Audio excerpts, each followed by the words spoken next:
Hello everyone, welcome back to my channel. तो जैसे हमने लास्ट वीडियो में प्लांट टिश्यूज़ के बारे में पढ़ा था, उसमें हमने मेरिस्टेमेटिक टिश्यूज़ कवर किए थे। तो आज की वीडियो में हम लोग पढ़ेंगे परमानेंट टिश्यूज़ के बारे में कि परमानेंट टिश्यूज़ क्या होते हैं। तो स्टार्ट करते हैं इस वीडियो को। सबसे पहले हम लोग बात करते हैं कि परमानेंट टिश्यूज़ होते क्या हैं एक्चुअली।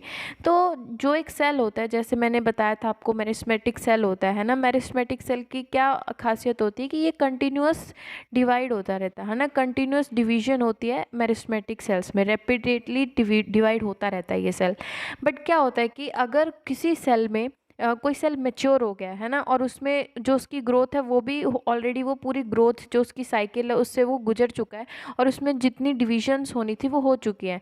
तो ऐसा मेच्योर सेल जो होता है, इसे ही हम लोग, इस मेच्योर सेल को हम लोग क्या कहते हैं, परमानेंट सेल कहते हैं। ठीक है, परमानेंट टिश्यूज़ कहते हैं, परमानेंट टिश्यूज़ कहते हैं।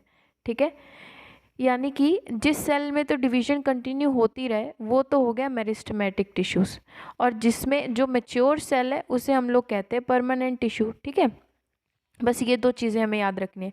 अगर डिवीजन हो रही है तो वो कंटिन्यू डिवीजन हो रही है तो वो मेरिस्टेमेटिक, और अगर उसमें डिवीजन ऑलरेडी हो चुकी है तो वो परमानेंट टिश्यू। ठीक है, अब हम लोग देखते हैं कि जो नॉर्मली क्या होता है, टिश्यूज़ जो है वह अपनी क्षमता जो होती है डिवीजन की वो लॉस कर देते हैं, है ना।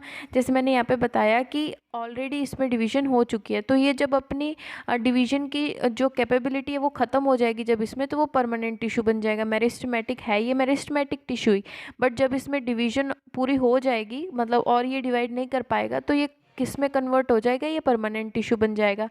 पर क्या होता है कभी कभी नॉर्मली कि जो ये टिश्यूज़ होते हैं, जैसे इस सेल के जो टिश्यूज़ होंगे, मतलब जो ये टिश्यूज़ होंगे, ये सेल्स होंगे, इनमें जो क्या है कि जो डिवीजन की क्षमता है वो तो ख़त्म हो चुकी है। बट सम केसेस में क्या होता है कि इनके पास ये स्पेशल सर्कमस्टांसेस में क्या करते हैं कि जो इनकी डिवीजन की कैपेसिटी, यानी कि जो कैपेबिलिटी ये गवा चुके होते हैं, तो ये उस कैपेबिलिटी को रीगेन कर लेते हैं। ठीक है, ये उस कैपेबिलिटी को रीगेन कर लेते हैं। वैसे तो ये परमानेंट होते हैं, इनकी जो डिवीजन की कैपेबिलिटी होती है वो ख़त्म हो जाती है, बट सर्टेन सर्कमस्टांसेस में ये क्या करते हैं कि वो जो उसकी कैपेबिलिटी होती है डिवीजन की, उसे ये रीगेन कर लेते हैं। तो ये होते हैं परमानेंट टिश्यूज़। अब परमानेंट टिश्यूज़ जो होते हैं ये दो टाइप के होते हैं। एक होता है सिंपल टिश्यूज़, और दूसरे होते हैं कॉम्प्लेक्स टिश्यूज़। अब हम लोग बात करते हैं, यहाँ पे हमने लिखा है कि दो टाइप के टिश्यूज़ होते हैं, सिंपल और कॉम्प्लेक्स टिश्यूज़। अब सबसे पहले हम लोग बात करते हैं कि सिंपल टिश्यूज़ क्या होते हैं। अब हम लोग बात करते हैं सिंपल टिश्यू की, वन बाय वन पढ़ते हैं। तो सबसे पहले हम लोग देखते हैं कि जो सिंपल टिश्यूज़ होते हैं, ये सिंपल, यहाँ से हम लोग स्टार्ट करते हैं। तो सबसे पहले हम लोग बात करते हैं जो सिंपल टिश्यूज़ होते हैं। सिंपल टिश्यूज़ जो वो फर्दर तीन टाइप के होते हैं। ठीक है, एक होता है पेरेन्काइमा, पेरेन्काइमा, एक होता है कोलेनकाइमा, कोलेन काइमा, और जो लास्ट होता है वो होता है स्क्लेरेन काइमा। ठीक है, ये जो है ये तीन टाइप के सिंपल टिश्यूज़ होते हैं। अब हम लोग वन बाय वन इन्हें पढ़ते हैं। तो सबसे पहले हम लोग बात करते हैं पेरेन्काइमा की, कि पेरेन्काइमेटिक टिश्यूज़ क्या होते हैं। तो पेरेन्काइमेटिक टिश्यूज़ जो होते हैं, इनमें हमें जो मेन पॉइंट याद रखने हैं, पहली चीज़ हमें ये याद रखनी है कि पेरेन्काइमेटिक टिश्यूज़ जो है ये सबसे सिंपल टिश्यूज़ होते हैं, मोस्ट सिंपल एंड अनस्पेशलाइज्ड टिश्यूज़ होते हैं। ठीक है, अनस्पेशलाइज्ड टिश्यूज़ होते हैं ये जो है मेनली। दूसरा क्या होगा पॉइंट, कि जो ये पेरेन्काइमेटिक टिश्यूज़ होते हैं ये मेनली वेजिटेटिव एक्टिविटीज़ में पार्टिसिपेट करते हैं, यानी कि जो प्लांट्स की जितनी भी वेजिटेटिव एक्टिविटीज़ होती हैं वो पेरेन्काइमेटिक टिश्यूज़ के कारण होती हैं।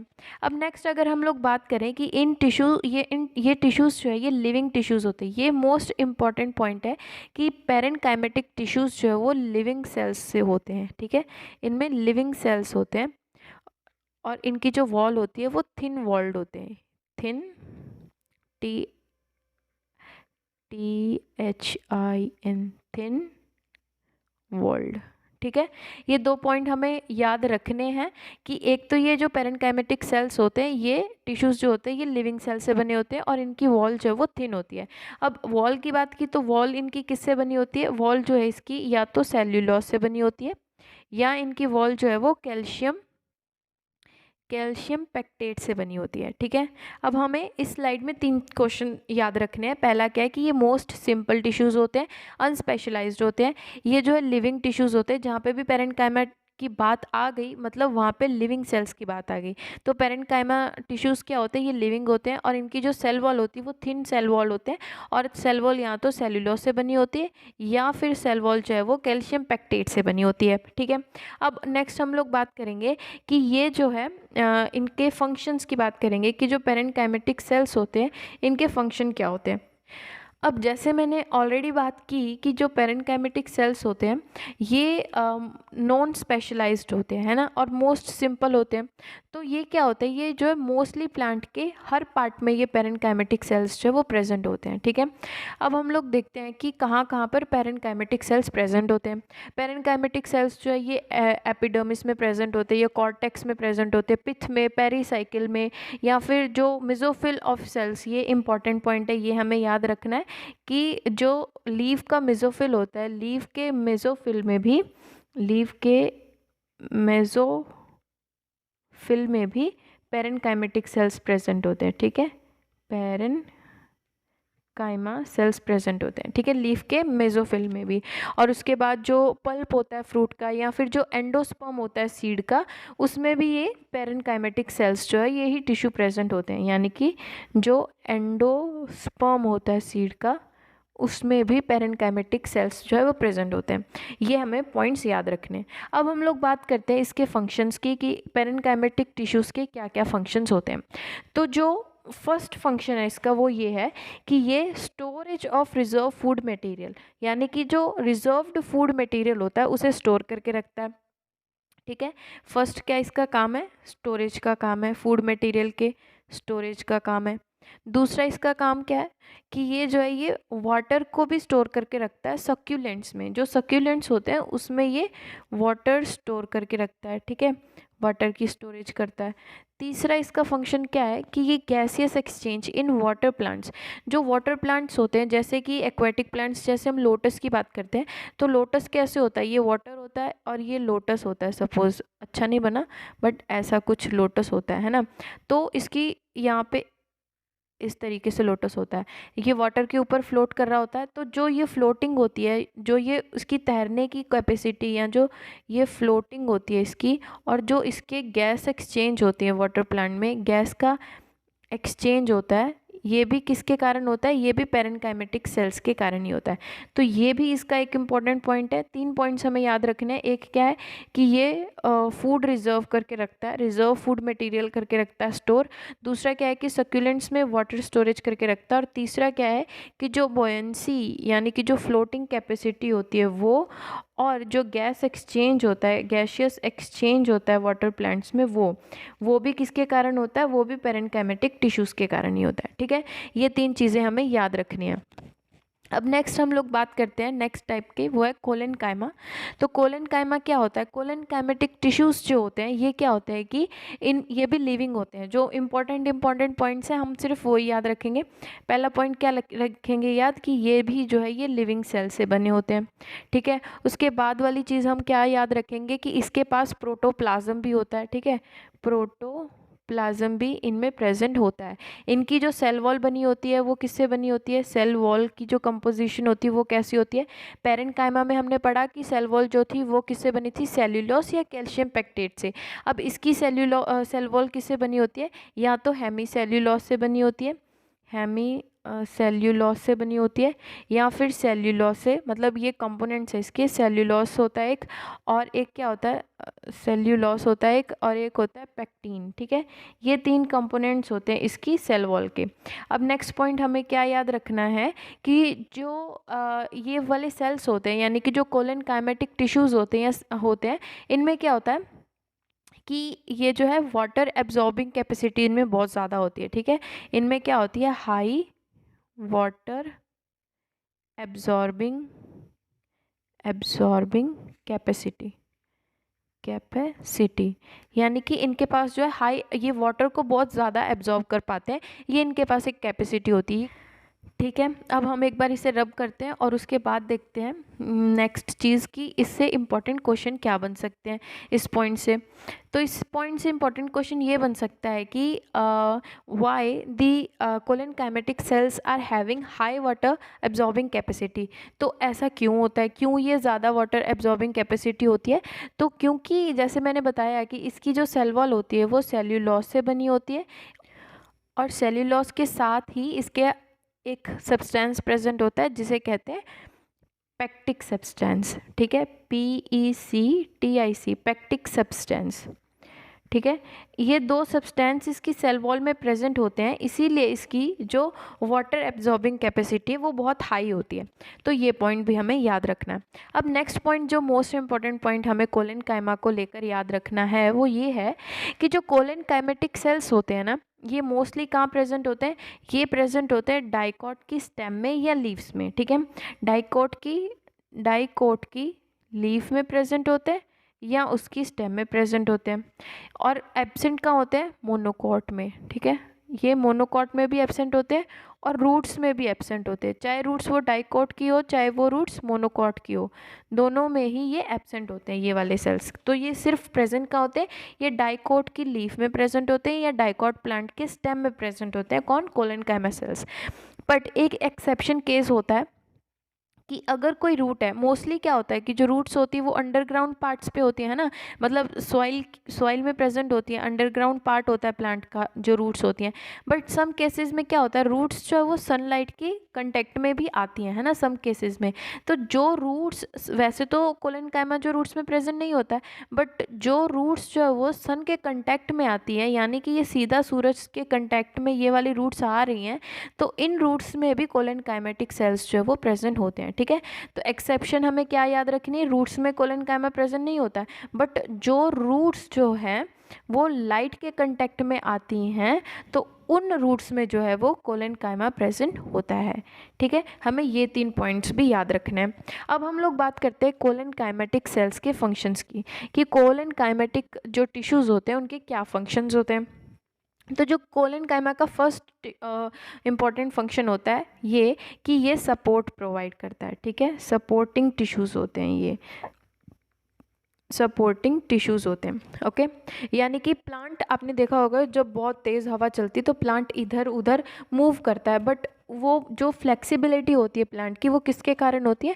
वो कोलेनकाइमेटिक सेल्स के कारण होता है। जैसे यंग प्लांट्स होते हैं ना, स्पेशली जो डाइकोट स्टेम्स होती हैं, स्पेशली जैसे मैंने बताया कि ये डाइकोट स्टेम और लीफ में प्रेजेंट होता है, तो जो डाइकोट प्लांट की यंग स्टेम्स होती है ना, थोड़ी ग्रीन कलर की होती हैं जो, तो उनमें क्या होता है कि वो बहुत लचीली होती है ना, जैसे हवा इस तरफ चलती है तो वो उसी तरफ बेंड हो जाती है, अगर हवा दूसरी तरफ चलती है तो वो दूसरी तरफ बेंड हो जाती है, टूटती नहीं है।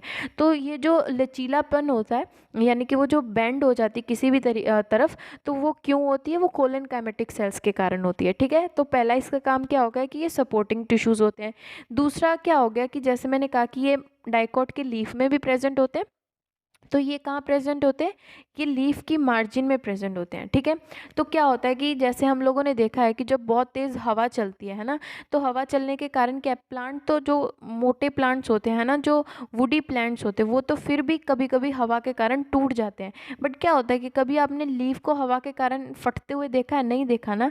वो अलग बात है कि अगर कोई एनिमल या इंसेक्ट जो है वो जो पत्ता है उसे फाड़ दे, मतलब लीफ को जो टीयर कर दे, बट विंड के कारण पत्ता जो है कभी भी नहीं फटता है। तो जो ये पत्ता है वो हवा के कारण या विंड के कारण क्यों नहीं फटता? क्योंकि इसके पास क्या होता है? कोलेनकाइमेटिक टिश्यूज़ प्रेजेंट होते हैं। ठीक है, कोलेनकाइमा टिश्यूज़ प्रेजेंट होते हैं कहाँ पे? लीफ पे। तो इससे क्या होगा कि जो मार्जिनल, मतलब it is present at the margin of some leaf and resist the tearing effect of the wind, यानी कि जो विंड का टीयरिंग इफेक्ट होता है, जिससे विंड जो है पत्ते को फाड़ सके, उसे रोकता है। कौन? पेरेन्काइमेटिक टिश्यूज़। ठीक है, अब नेक्स्ट हम थर्ड पॉइंट की अगर बात करें तो तीसरा फंक्शन क्या है कि कोलेनकाइमेटिक टिश्यूज़ में प्रेजेंट होता है क्लोरोप्लास्ट। ठीक है, और जब हमने देखा क्लोरोप्लास्ट प्रेजेंट है, तो जब क्लोरोप्लास्ट प्रेजेंट है तो ऑब्वियसली यहाँ पे क्या होगी? यहाँ पे फोटोसिंथेसिस होगी। फोटोसिंथेसिस होगी, है ना। तो ये 3 पॉइंट्स हमें इसके फंक्शंस में याद रखने हैं इंपॉर्टेंट। फर्स्ट क्या है कि ये सपोर्ट प्रोवाइड करता है, दूसरा क्या है कि ये लीफ की मार्जिन में प्रेजेंट होता है, और थर्ड क्या है कि ये जो है क्लोरोप्लास्ट इसमें प्रेजेंट होता है, जिसके कारण ये फोटोसिंथेसिस करता है। अब हम लोग नेक्स्ट जो टिश्यूज़ है उसके बारे में पढ़ते हैं। तो नेक्स्ट इसका जो थर्ड टाइप है वो है स्केलेनकाइमा, ठीक है। स्केलेनकाइमेटिक टिश्यूज़ होते हैं। अब स्केलेनकाइमेटिक टिश्यूज़ क्या होते हैं, इससे पहले हमने पेरेनकाइमेटिक पढ़ा, वो भी लिविंग थे, कोलेनकाइमेटिक पढ़ा, वो भी लिविंग थे। बट जो ये स्केलेनकाइमेटिक स्क्लेरेनकाइमा सेल्स टिश्यूज़ होते हैं, ये स्क्लेरेनकाइमा सेल्स जो होते हैं, टिश्यूज सॉरी, ये हमेशा जो है वो डेड सेल्स से बने होते हैं, ठीक है। ये एक वेरी वेरी इंपॉर्टेंट पॉइंट है कि पेरेनकाइमा टिश्यू, कोलेनकाइमा टिश्यू दोनों जो है वो लिविंग सेल से बने होते हैं, बट जो स्क्लेरेनकाइमेटिक टिश्यूज होते हैं ये डेड सेल से बने होते हैं। ये पॉइंट हमें अच्छे से याद रखना है, ठीक है। तो ये डेड सेल से बने होते हैं। ऐसा क्यों होता है?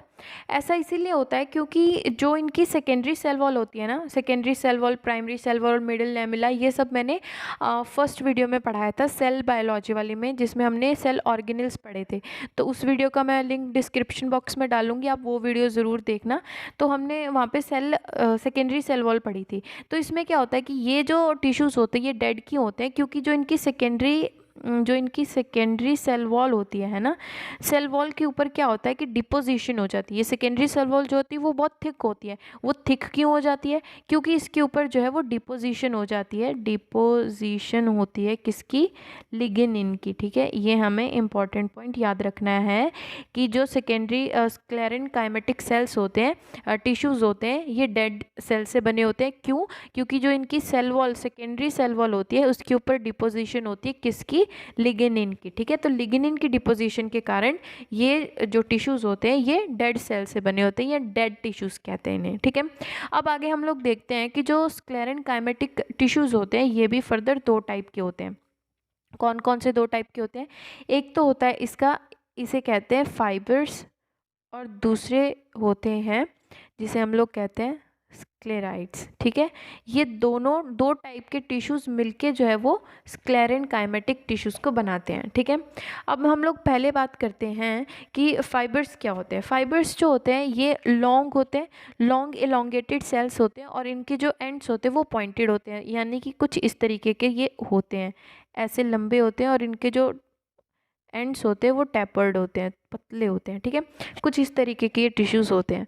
अब क्या होता है कि इनकी जो वॉल होती है वो थिक होती है, क्योंकि डिपोजिशन होती है किसकी? लिग्निन की, ये हमने ऑलरेडी पढ़ा। और जो इनकी ल्यूमेन होती है वो बहुत वाइड होती है। हमने पहले वाली वीडियो में पढ़ा था, लास्ट वाली वीडियो में, उसमें हमने स्ट्रक्चर पढ़ा था। तो ये जो बीच की कैविटी होती है इसे हम लोग ल्यूमेन कहते हैं, है ना, ल्यूमेन कहते हैं। तो इसकी जो ल्यूमेन होती है वो थोड़ी वाइड होती है। अब हम लोग आगे बात करते हैं कि जो फाइबर होते हैं ये मोस्टली होकर कहाँ कहाँ होते हैं, मतलब प्रेजेंट कहाँ होते हैं? ये सेकेंडरी जाइलम में प्रेजेंट होती है, ये सेकेंडरी फाइलम में प्रेजेंट, फ्लोएम में प्रेजेंट होते हैं, ये हाइपोडर्मिस में प्रेजेंट होते हैं, और साथ में ये जो है एपिसाइकिल में भी प्रेजेंट होते हैं, ठीक है। अब हम लोग नेक्स्ट बात करते हैं स्क्लेराइड्स की, कि स्क्लेराइड्स क्या होते हैं। अगर हम लोग इसकी बात करें तो ये क्या होता है, ये ओरिजिनेट होते हैं सबसे पहले तो पेरेनकाइमेटिक सेल से। ये इंपॉर्टेंट पॉइंट हमें याद रखना है कि जो स्क्लेराइड्स होते हैं ये किससे बनते हैं? ये ओरिजिनेट होते हैं पेरेनकाइमेटस सेल से, ठीक है। पेरेनकाइमेटस सेल से जो ये ओरिजिनेट होते हैं। और उसके बाद अगर हम लोग बात करें कि जैसे हमने पहले पढ़ा कि जो फाइबर होते हैं वो कहाँ प्रेजेंट होते हैं, वो हाइपोडर्मिस पे, सेकेंडरी जाइलम और सेकेंडरी फ्लोएम में प्रेजेंट होते हैं। बट जो स्क्लेराइड्स प्रेजेंट होते हैं ये कहाँ पे होते हैं? ये टिश्यूज़ जो होते हैं ये हार्ड पार्ट्स पे प्रेजेंट होते हैं, यानी कि जो प्लांट के हार्ड प्लांट पार्ट्स होते हैं, यानी कि जो बॉडी पार्ट्स होते हैं प्लांट्स के, उनमें हार्ड वाले हिस्सों में प्रेजेंट होते हैं। तो हार्ड हिस्सा कौन सा हो सकता है? जैसे आलमंड जो होता है, यानी कि जो बादाम होता है, उसका जो हार्ड एंडोकार्प होता है, कार्प होता है, यानी कि आलमंड के हार्ड एंडोकार्प पे प्रेजेंट होते हैं, उसके बाद कोकोनट के एंडोकार्प पे प्रेजेंट होते हैं, या कोई भी सीड की जो हार्ड सीड कोट होती है उस पे भी कौन प्रेजेंट होता है, उसमें भी ये स्क्लेराइड्स प्रेजेंट होते हैं। तो हमें इस पूरे स्क्लेरेनकाइमा से क्या क्या पॉइंट्स याद रखने हैं? पहला पॉइंट हमें ये याद रखना है कि ये डेड सेल से बना होता है, very very very important point. उसके बाद हमें याद रखना है कि जो ये डेड सेल से बना होता है वो क्यों ऐसा होता है, क्योंकि सेकेंडरी सेल वॉल के ऊपर डिपोजिशन हो जाती है लिग्निन की। उसके बाद हमें याद रखना है कि ये दो टाइप के टिश्यू से बना होता है, एक फाइबर से और एक स्क्लेराइड से। अब फाइबर जो बना होता है, फाइबर के जो टिश्यूज़ होते हैं उसकी शेप कैसी होती है, वो लॉन्ग होते हैं और उनके जो टैपर्ड एंड होते हैं, ठीक है, पॉइंटेड एंड्स होते हैं। उसके बाद हमें क्या याद रखना है कि इसकी जो ल्यूमेन होती है वो वाइड होती है। कहाँ कहाँ प्रेजेंट होता है ये हाइपोडर्मिस पे, सेकेंडरी जाइलम और सेकेंडरी फ्लोएम में प्रेजेंट होता है। उसके बाद जो सेकेंड बात करेंगे हम लोग स्क्लेराइड्स की, तो ये स्क्लेराइड्स जो होते हैं ये किससे ओरिजिनेट होते हैं, ये पेरेनकाइमेटिक सेल से जो है ओरिजिनेट होते हैं। और ये कहाँ कहाँ प्रेजेंट होते हैं, ये जो है प्लांट के हार्ड पार्ट्स पे प्रेजेंट होते हैं, जैसे कि आलमंड की हार्ड एंडोकार्प, या फिर कोकोनट की हार्ड एंडोकार्प, या फिर जो सीड की हार्ड कोट होती है, ठीक है, हार्ड सीड कोट होती है सीड की, वहाँ पे भी यही सेल्स जो है वो प्रेजेंट होते हैं। ठीक है, अब हम लोग इसके बाद बात करते हैं इनके फंक्शन की। तो इसका फंक्शन भी कुछ नहीं है, ये भी एक मैकेनिकल सपोर्ट प्रोवाइड करती है, और जो है जो सॉफ्ट पार्ट्स होते हैं उसे हार्डनेस प्रोवाइड करती है। ठीक है, तो जो इसका इंपॉर्टेंट फंक्शन हमें याद रखना है वो क्या याद रखना है कि ये जो है सॉफ्ट पार्ट को, जो सॉफ्ट पार्ट होता है प्लांट का, उसे हार्डनेस प्रोवाइड करती है, हार्डनेस प्रोवाइड करती है। तो हमें याद रखना है जो पेरेनकाइमेटिक्स टिश्यूज़ पढ़े थे हमने, उसका फंक्शन क्या था, उसका फंक्शन हमें याद रखना है कि वो गैस एक्सचेंज और बोयेंसी के लिए रिस्पॉन्सिबल थी, साथ में वो वाटर स्टोरेज कर रही थी सक्यूलेंट्स में, और साथ के साथ वो क्या कर रही थी, फूड रिजर्व कर रही थी। कोलेनकाइमा का याद रखना है क्या, कि वो टीयरिंग जो इफेक्ट था विंड का उसे रोक रही थी, यानी कि मैकेनिकल सपोर्ट प्रोवाइड कर रही थी। और स्क्लेरेनकाइमा का हमें याद रखना है कि जो सॉफ्ट पार्ट है उसे हार्डनेस प्रोवाइड करता है। ये तीन हमें याद रखने हैं। अब हमारा हो गया सिंपल टिश्यू कंप्लीट। अब हम लोग आगे पढ़ते हैं कि कॉम्प्लेक्स टिश्यूज़ क्या होते हैं। अगर हम लोग कॉम्प्लेक्स टिश्यूज़ की बात करें तो कॉम्प्लेक्स टिश्यूज़ दो टाइप के होते हैं। ठीक है, सबसे पहले तो हम लोग पढ़ते हैं कि कॉम्प्लेक्स टिश्यूज़ होते क्या हैं। जैसे हमने सिंपल टिश्यूज़ में पढ़ा कि ये वो एक टाइप के सेल से बनते हैं और एक कॉमन फंक्शन परफॉर्म करते हैं। जो कॉम्प्लेक्स टिश्यूज़ होते हैं ये more than one type of cells, ठीक है, more than one type of cells, यानी कि एक से ज़्यादा टाइप के सेल्स जो होते हैं उससे बने होते हैं, और पर फंक्शन ये भी सेम ही परफॉर्म करते हैं। ठीक है, कॉमन फंक्शन होता है, मतलब ये सारे मिलके एक एज अ यूनिट काम करते हैं, भले ही ये डिफरेंट टाइप के सेल से बने हो। तो सबसे पहले हम लोग बात करते हैं जाइलम की, कि जाइलम क्या होती है। तो सबको मालूम ही है कि जो जाइलम और फ्लोएम होते हैं ये वस्कुलर कैम्बियम में इंक्लूड होते हैं। तो सबसे पहले हम लोग बात करते हैं जाइलम की, कि जाइलम क्या होता है। ये एक पार्ट है, मतलब जो कॉम्प्लेक्स टिश्यूज़ है। अब हम लोग सबसे पहले बात करते हैं जाइलम की। तो जाइलम का मेन काम क्या होता है ना, जाइलम जो टिश्यूज़ होते हैं जाइलम के, वो वस्कुलर प्लांट्स में क्या काम करते हैं कि जो वाटर होता है वाटर को अपटेक करता है, और साथ में जो इनऑर्गेनिक सॉल्यूट्स होते हैं रूट से लेकर आते हैं और ये ऊपर प्लांट्स को पहुंचाते हैं। ठीक है, मतलब इसका जो मेन काम क्या होता है, ये कंडक्शन करती है, ये जो है ये कंडक्शन करती है वाटर का, और साथ में इनऑर्गेनिक सॉल्यूट्स का। ठीक है, ये इसका मेन इम्पॉर्टेंट काम होता है किसका, जाइलम का। अब हम लोग आगे बात करें तो जाइलम जो होती है ना, ये मोस्टली इसके जो कंपोनेंट्स होते हैं वो कौन कौन से होते हैं। चार इसके कंपोनेंट्स होते हैं जो हमें याद रखने हैं। तो वो कौन कौन से होते हैं, यहाँ पे हम लोग देखते हैं। जाइलम के चार कंपोनेंट्स होते हैं, क्या होते हैं। सबसे पहले तो होता है ट्रैकेट्स, दूसरा होता है वेसल्स, नेक्स्ट होता है जाइलम फाइबर्स, और लास्ट होता है जाइलम पेरेनकाइमा। ठीक है, पेरेनकाइमा। तो ये इसके चार कंपोनेंट्स होते हैं, हमें याद रखने हैं। ये भी क्वेश्चन आ सकता है कि which of the following is not a component of xylem, या फिर इसी तरीके से हम लोग आगे फाइलम के चार कंपोनेंट्स पढ़ेंगे तो ऐसे क्वेश्चंस आ सकते हैं कि which of the following is a component of xylem और which of the following is the component of phloem. तो हमें ये चार कंपोनेंट्स याद रखने हैं। अब हम लोग इसे वन बाय वन डिस्कस करते हैं इन कंपोनेंट्स को, कि इन कंपोनेंट्स का क्या फंक्शन है। तो सबसे पहले अगर हम लोग बात करें ट्रैकेट्स की, तो यहाँ पे हम लोग लिखते हैं फर्स्ट हम लोग बात कर रहे हैं किसकी, ट्रैकेट्स की। ठीक है, तो इसके फंक्शंस क्या हैं? तो इसके फंक्शंस ये है कि ये ट्यूब के जैसा एक स्ट्रक्चर होता है, और मेन इंपॉर्टेंट चीज़ याद रखने की, ये किससे बना होता है? डेड सेल से। ठीक है, ये डेड सेल से बना होता है। ट्यूब लाइक स्ट्रक्चर होता है इसका, ट्यूब लाइक स्ट्रक्चर होता है। और क्या होता है? टेपरिंग एंड्स होते हैं लास्ट में। तो ये कैसे होगा? कुछ इस तरीके का ही होगा, ये भी ऐसे, बीच से ऐसे, और लास्ट वाले एंड्स जो वो टेपर्ड होते हैं, यानी कि पतले होते हैं। ठीक है, ये चीज़ हमें याद रखनी है। पहले इसे हम लोग इरेज कर लेते हैं एक बार। अब नेक्स्ट हम लोग देखते हैं कि जो इसकी वॉल होती है वो हार्ड और लिग्निफाइड वॉल होती है। अब हम लोग नेक्स्ट बात करते हैं कि जो ट्रैकेट्स होते हैं ये प्राइमरी जाइलम में तो डेवलप होते हैं प्रोकैम्बियम से, और जो सेकेंडरी जाइलम होती है उसमें ये डेवलप होते हैं वस्कुलर कैम्बियम से। यानी कि ये चीज़ मैंने आपको लास्ट वीडियो में बताई थी कि जो प्राइमरी जाइलम होती है और सेकेंडरी जाइलम क्या होती है, ये मैंने आपको लास्ट वीडियो में स्ट्रक्चर बनाकर फोटो में समझाया था कि प्राइमरी और सेकेंडरी जाइलम क्या होती है। तो हमने क्या पढ़ा कि जो ट्रैकेट्स होते हैं प्राइमरी जाइलम में, वो किससे डेवलप होते हैं? वो डेवलप होते हैं प्रोकैम्बियम से। प्रोकैम्बियम क्या होता है ये भी मैंने लास्ट वाली वीडियो में बताया था, उसका लिंक मैं डिस्क्रिप्शन बॉक्स में दे दूंगी। उसके बाद जो सेकेंडरी जाइलम होती है वो किससे डेवलप होते हैं? वो डेवलप होते हैं वस्कुलर कैम्बियम से, कैम्बियम से। ये हमें दोनों पॉइंट्स याद रखने हैं कि जो ट्रैकेट्स होते हैं प्राइमरी जाइलम में वो डेवलप होते हैं प्रोकैम्बियम से, और जो ट्रैकेट्स होते हैं सेकेंडरी जाइलम में वो डेवलप होते हैं वस्कुलर कैम्बियम से। ठीक है, उसके बाद ये तो मैंने बता ही दिया कि डेड सेल से बने होते हैं। एक्चुअली होता क्या है ना कि जो सेल्स होते हैं उनके पास, जो ये ट्रैकेट्स के सेल्स होते हैं ये स्टार्टिंग में तो लिविंग होते हैं। ठीक है, इनके पास प्रोटोप्लाज्म होता है, लिविंग प्रोटोप्लाज्म होता है, तो ये लिविंग होते हैं। बट धीरे धीरे क्या होता है कि जैसे जैसे इनकी वॉल के ऊपर डिपोजिशन होने शुरू हो जाती है, यानी कि थिक होने शुरू हो जाती है इनकी वॉल, तो धीरे धीरे क्या होता है कि वॉल जब पूरी अच्छे से थिकनेस हो जाती है वॉल के ऊपर, तो ये जो सेल्स होते हैं ये डेड हो जाते हैं, यानी कि मैच्योर, जैसे जैसे मैच्योर हो जाते हैं वैसे वैसे इनके ऊपर जो वो डिपोजिशन होने लग जाती है थिक मटेरियल की, जिसके कारण ये मैच्योरिटी पे आकर डेड ही हो जाते हैं। ठीक है, तो इसीलिए ये जो ट्रैकेट्स होते हैं ये डेड सेल से बने होते हैं। अब हम लोग नेक्स्ट देखते हैं कि जो ट्रैकेट्स के फंक्शंस क्या होते हैं। तो इसका मेन फंक्शन यही है कि ये जो है वाटर और डिजॉल्व्ड मिनरल्स को रूट से सॉइल से रूट की हेल्प से लेता है और फिर उसके बाद लीव्स तक पहुंचाता है, यही इसका मेन काम है। अब नेक्स्ट हम लोग देखते हैं क्या है, वेसल्स। ठीक है, तो वेसल्स क्या होती है? वेसल्स भी जो है ये डेड सेल से ही बनी होती हैं। ठीक है, इनके पास कोई प्रोटोप्लाज्म नहीं होता है। क्यों नहीं होता? वो सेम ही रीज़न है कि जो इसकी सेकेंडरी वॉल होती है उसके ऊपर लिग्निन की डिपोजिशन हो जाती है, जिसके कारण जो सेकेंडरी वॉल है वो थिक हो जाती है, और जो ये सेल्स होते हैं वेसल्स के वो डेड हो जाते हैं। ठीक है, यही इंपॉर्टेंट पॉइंट है, यही हमें याद रखना है। अब हम लोग देखते हैं इसके फंक्शन को जल्दी जल्दी। तो जो इसका मेन फंक्शन होता है वो क्या होता है कि ये प्लांट को जो है वो सपोर्ट प्रोवाइड करती है।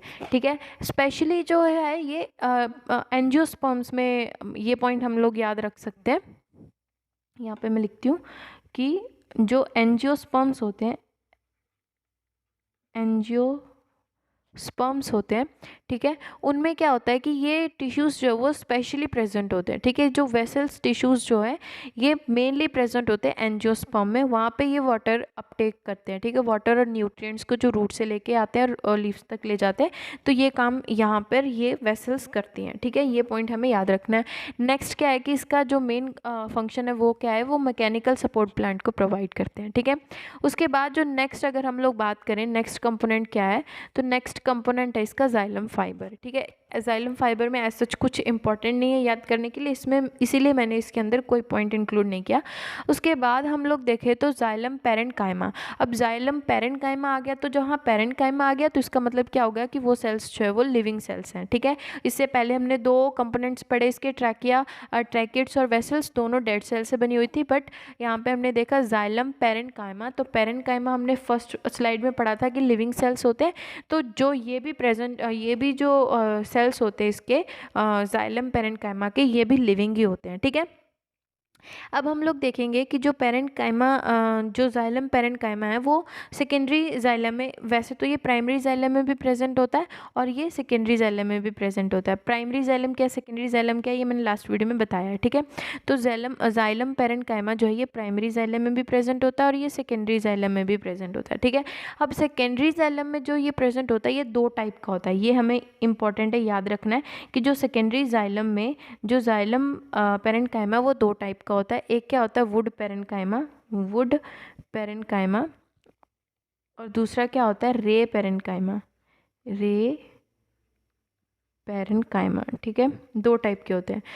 अब उसके बाद हम मेन फंक्शन पढ़ेंगे कि जो जाइलम पेरेन्काइमा इसका मेन फंक्शन क्या होता है। इसका मेन फंक्शन यह है कि ये स्टोर करता है फूड को और साथ में in the form of starch and fats, ठीक है। क्या इंपॉर्टेंट पॉइंट हम याद रखेंगे इसका, कि जो जाइलम पेरेन्काइमा है, जाइलम पेरेन्काइमा है, ये एक्ट करता है as a food reservoir, food reservoir.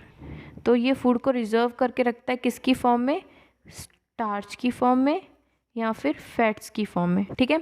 ये तीन पॉइंट्स हमें याद रखने हैं। पहला क्या, कि जो जाइलम पेरेन्काइमा ये प्राइमरी जाइलम में प्रेजेंट होता है, सेकेंडरी में भी प्रेजेंट होता है। जो सेकेंडरी जाइलम होती है, सेकेंडरी जाइलम के जो जाइलम पेरेन्काइमा है ये दो टाइप के होते हैं, एक होता है वुड पेरेन्काइमा और एक होता है रे पेरेन्काइमा।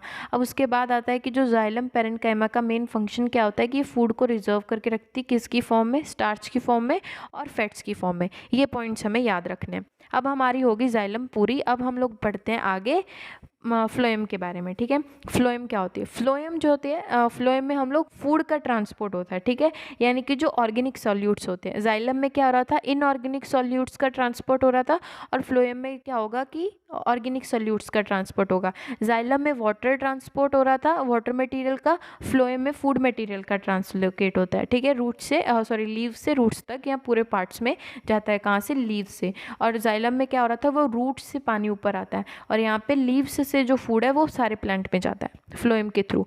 तो ये फंक्शन है फ्लोएम का। जैसे जाइलम के चार इंपॉर्टेंट कंपोनेंट्स है, वैसे ही फ्लोएम के चार इंपॉर्टेंट कंपोनेंट्स हैं। कौन कौन से हैं वो हम लोग एक बार देख लेते हैं। फ्लोएम के चार इंपॉर्टेंट कंपोनेंट्स कौन कौन से हैं। सबसे पहले हम लोग देखेंगे सीव एलिमेंट्स, दूसरा क्या है, कंपेनियन सेल्स, तीसरे क्या है, phloem parenchyma, phloem parenchyma, parenchyma, parenchyma. Next है फ्लोएम फाइबर्स, फ्लोएम फाइबर्स, ठीक है। ये बेसिकली इसके चार कंपोनेंट्स ही होते हैं, बट रिसेंटली जो इसका एक और कंपोनेंट डिस्कवर किया गया है, हो सकता है आपको क्वेश्चन ऐसे आ जाए कि which of the following is the most recent discovered component of phloem, या फिर ऐसे आ सकता है विच of the following is a component of phloem. तो जो मोस्ट रीसेंट डिस्कवर्ड कंपोनेंट है फ्लोएम का वो क्या है, वो है ट्रांसफर सेल्स, ठीक है, ट्रांसफर सेल्स। तो ये जो है ये मोस्ट रीसेंट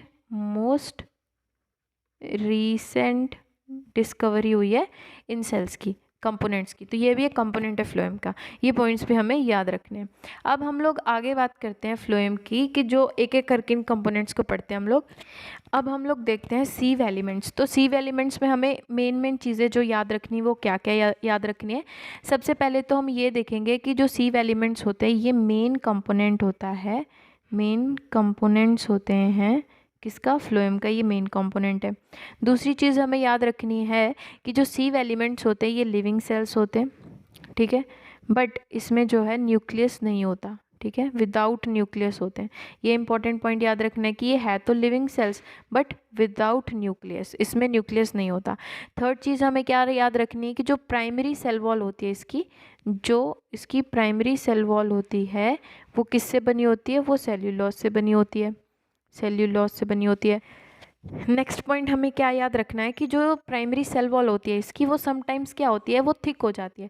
तो जो ये थिकनिंग होती है उसे क्या कहते हैं, उसे कहते हैं नेक रेशियस थिकनिंग, ठीक है, मतलब इस तरीके से क्वेश्चन आ सकता है, इस nacreous thickening is found in which type of component. तो हम लोग क्या टिक करेंगे, हम लोग टिक करेंगे सीव एलिमेंट्स। ठीक है, तो ये थे 4 कुछ इंपॉर्टेंट पॉइंट्स सीव एलिमेंट्स के, कि ये पॉइंट्स हमें याद रखने हैं। नेक्स्ट हम लोग बात करते हैं कंपेनियन सेल का, कि कंपेनियन सेल्स क्या होते हैं। कंपेनियन सेल्स भी जो होते हैं ये लिविंग सेल से ही बने होते हैं। ठीक है, उसके बाद क्या याद रखेंगे हम लोग, कि इसके अंदर जो है वो एक्टिव प्रोटोप्लास्ट प्रेजेंट होता है। इसीलिए इसके अंदर क्या होता है कि जो सेलुलर कंटेंट्स होते हैं जैसे न्यूक्लियस, माइटोकॉन्ड्रिया, ये सब चीज़ें प्रेजेंट होती हैं। हालांकि ये सारी चीज़ें एब्सेंट थी किसमें, सीव ट्यूब्स में। ठीक है, अब उसके बाद हम लोग क्या पढ़ेंगे कि जो ये कंपेनियन सेल्स होते हैं ये एब्सेंट होते हैं किसमें, पेट्रिडोफाइट्स में और जिम्नोस्पर्म्स में ये जो एब्सेंट होते हैं, बट एंजियोस्पर्म्स में ये प्रेजेंट होते हैं। ये इंपॉर्टेंट पॉइंट हम लोग याद रखेंगे कि जो कंपेनियन सेल्स होते हैं ये कहाँ प्रेजेंट होते हैं, ये प्रेजेंट होते हैं एंजियोस्पर्म्स में, एंजियोस्पर्म्स में ये प्रेजेंट होते हैं। और एब्सेंट कहाँ होते हैं, एब्सेंट होते हैं ये पेट्रिडोफाइट्स में और साथ में जिम्नोस्पर्म्स में भी ये एब्सेंट्स होते हैं। ठीक है, ये इंपॉर्टेंट पॉइंट याद रखना है कि कहाँ पे जो कंपेनियन सेल प्रेजेंट होते हैं और कहाँ पे ये एब्सेंट होते हैं। ठीक है, अब नेक्स्ट हम लोग बात करते हैं फ्लोएम पेरेन्काइमा की। तो जो फ्लोएम पेरेन्काइमा आ गया, तो पेरेन्काइमा का मतलब क्या होता है, लिविंग। तो जो फ्लोएम पेरेन्काइमा होते हैं ये लिविंग पेरेन्काइमेटिस सेल से बनते हैं। ठीक है, उसके बाद हम लोग बात करेंगे इसके इंपॉर्टेंट फंक्शन की। तो इसका फंक्शन क्या है कि ये सेल्स जो है ये फूड को स्टोर करके रखते हैं स्टार्च और फैट की फॉर्म में। समटाइम्स ये जो है रेजिन्स और टेनिन्स को भी कंटेन करके रखते हैं। तो इम्पॉर्टेंट पॉइंट इसका क्या याद रखना है फ्लोएम पेरेन्काइमा का, कि ये स्टोर करते हैं फूड को, स्टोर करते हैं फूड को किस फॉर्म में, स्टार्च की फॉर्म में या फिर फैट्स की फॉर्म में। कभी कभी ये क्या चीज़ को, ये कभी कभी रेजिन्स को या फिर टेनिन को भी स्टोर करके रखते हैं। ठीक है, टेनिन्स को भी स्टोर करके रखते हैं, ये भी हमें पॉइंट याद रखना है।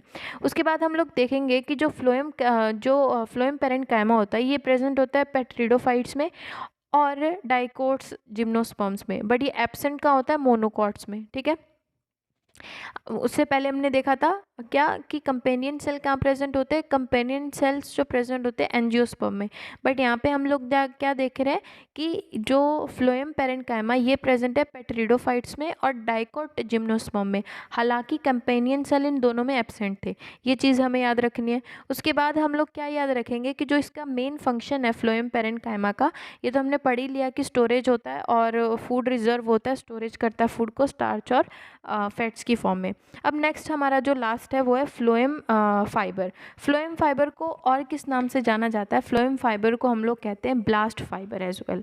ठीक है, क्या कहते हैं, ब्लास्ट फाइबर। ये भी इंपॉर्टेंट क्वेश्चन बन सकता है कि phloem fibre is also known as blast fibre. ठीक है, तो इसकी जो सेकेंडरी फ्लोएम ये जो मोस्टली कहाँ ऑकर होता है, ये ऑकर होता है सेकेंडरी फ्लोएम में। इसकी जो सेल वॉल होती है वो सेल्यूलोज से बनी होती है और थिक सेल वॉल होती है, थिक होती है, तो इसीलिए ये नॉन लिविंग सेल्स होते हैं। ठीक है, ये याद रखना है। उसके बाद क्या याद रखना है, ये नॉन लिविंग है। ठीक है, नॉन लिविंग है, यानी कि जो फ्लोएम पेरेन्काइमा वो लिविंग है और फ्लोएम फाइबर जो है वो नॉन लिविंग है। ओके, अब हम लोग लास्ट बात क्या रखेंगे कि इसका इंपॉर्टेंट फंक्शन क्या है कि ये कोई भी जो ऑर्गन है प्लांट का उसे मैकेनिकल सपोर्ट प्रोवाइड करता है, यानी कि उसे स्ट्रेंथ देता है। ठीक है, ये था हमारा आज का पूरा टॉपिक, यानी कि यहाँ पे हमारा कॉम्प्लेक्स टिश्यूज़ भी कंप्लीट हो गए। तो आज हमने क्या क्या पढ़ा, आज हम लोग स्टार्टिंग से शुरू करते हैं। आज हमने परमानेंट टिश्यूज़ के बारे में पढ़ा कि परमानेंट टिश्यूज़ क्या होते हैं। परमानेंट टिश्यूज़ के बाद हमने पढ़ा कि परमानेंट टिश्यूज़ 2 टाइप के होते हैं, सिंपल और कॉम्प्लेक्स।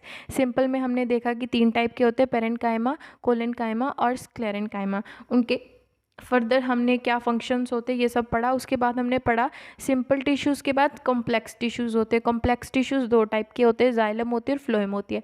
जाइलम के हमने नेक्स्ट कंपोनेंट्स पढ़े कि ट्रैकेट्स होते हैं, वेसल्स होते हैं, जाइलम फाइबर होता है, जाइलम पेरेन्काइमा होता है। उसके बाद हमने फ्लोएम पढ़ा, फ्लोएम के जो 5 कंपोनेंट्स थे वो पढ़े, sieve tube, companion cell, phloem parenchyma, phloem fibre, और जो एक लास्ट कंपोनेंट्स बचा था जिसे हमने कहा था कि ये रीसेंट डिस्कवर हुआ, उसका नाम आप कमेंट सेक्शन में लिखोगे कि वो कौन सा डिस्कवर किया गया था, रीसेंट में जो टिश्यूज था उसका क्या नाम था, सेल का, कंपोनेंट का, सॉरी। तो वो आप लोग कमेंट में लिखोगे। तो बस यही थी आज की video. If you like my video then please like share and subscribe to my channel. और अगर किसी को नोट्स चाहिए then please let me know कि आपको नोट्स चाहिए। आप लोग मुझे इंस्टाग्राम पे मैसेज कर सकते हो। मैं उसका जो मेरा इंस्टाग्राम हैंडल है वो मैं डिस्क्रिप्शन बॉक्स में डाल दूँगी। So thank you.